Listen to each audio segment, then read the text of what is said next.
Mandan necha pul bo'ldi? 50 ming so'm. Mana. Tinchlikmi? Uyga kirishdan oldin repetitsiya qilyapman. Tavba qildim. Nima bo'ldi?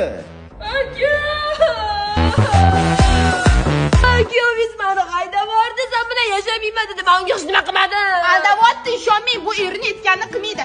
Obedgacha uxlaydi, gap Yur qaytaradi. ichkarida gaplashamiz. Gapiryotdimi? Ma suvni ichib olgan ancha yaxshi bo'lasan. Qanaqa suv bu? O'zbekistonga yangi kirgan Havatak suvi ancha foydali, ich. Bechara.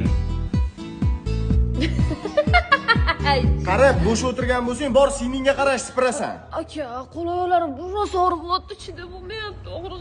Ma, Havatak suvini ichib olgin. Bo'g'imlarni ancha mustahkamlaydi bu. Aka, bu aldavotdi, xos, hech xato urmayapti buni.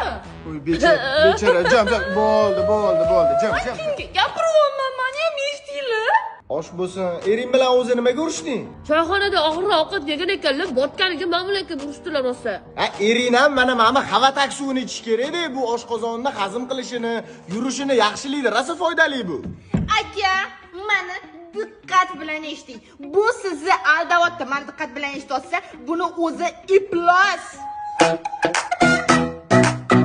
So'rang. Ering nima haydab yubordi? Etdim, qo'qish nima qilmadim? To'g'risini ayt. Etdim, qo'qish nima qilmadim men, uxladim faqat. Degan kundan etdim sizlarga. Anna, men bilaman, buningizni ko'rdingizmi? Of,